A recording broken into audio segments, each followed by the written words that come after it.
Okay, so the first diagram I'm going to be talking about today is the one I created with birth rate versus population growth. And before I start talking about it, I'm just going to run the diagram because it's a little bit slower because I'm on VMware. So as it's going, I'll talk about diagram one. So yeah, this one is about birth rate, crude birth rate versus population growth. And I used 10 countries across all three um, diagrams, and they're the same 10 countries for each diagram.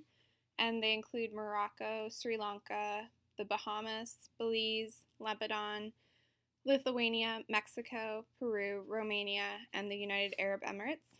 And basically, this diagram shows birth rate along the y-axis from 0 to 100, and then population growth is shown on the x-axis from -2 to 12. And then you can see that the size of the bubbles is represented by population total, and you can see the data labels above, and that represents the birth rate.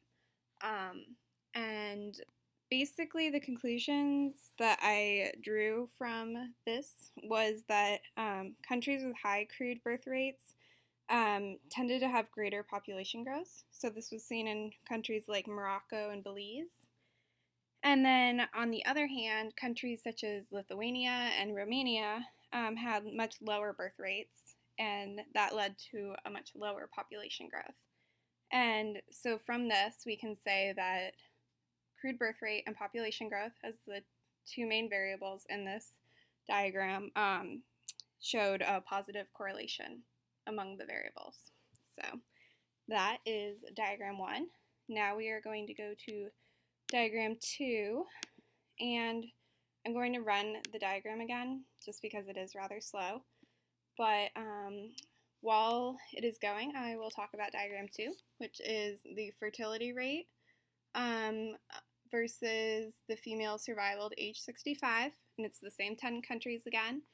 And basically, what this shows is that countries such as Belize, the Bahamas, and Lithuania showed much lower fertility rates, and that meant that they had much higher female survival rates because of that.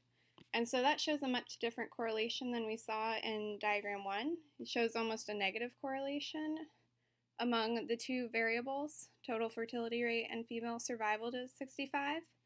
And then another interesting thing that I saw from this was that the bubble size was relatively similar for all of the countries.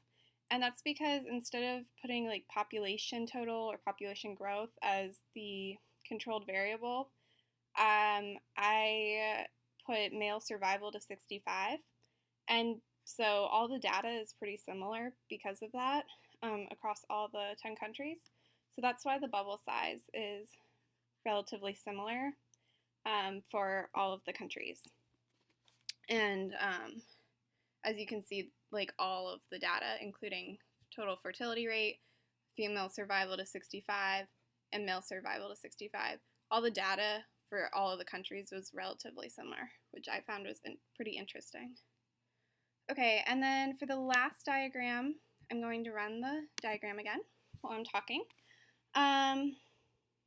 And this one was talking, depicted death rate, the crude death rate for each of the countries versus the total population growth. And same countries again, same 10 countries again. And this was actually pretty similar to diagram one, except instead of birth rate, it's death rate. And what I found with this one was that Lithuania and Romania had consistently higher crude death rates than the rest of the countries. And so that meant that they also had the lowest population growths, which showed a positive correlation between death rate and population growth.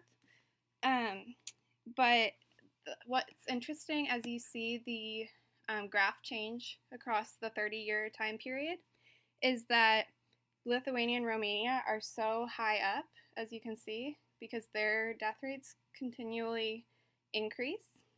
while the rest of these countries down here are generally decreasing in their death rate. So that's pretty interesting. And I thought that was an interesting conclusion to draw from it.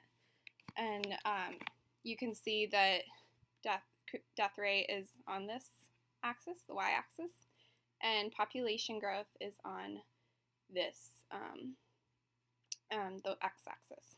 And then population total was represented in the size of bubbles. So Mexico was consistently like the highest population total in graph 1 and 3. So that's pretty much it from what I found and the conclusions I drew from my diagrams and how I set them up. So yes, thank you for watching.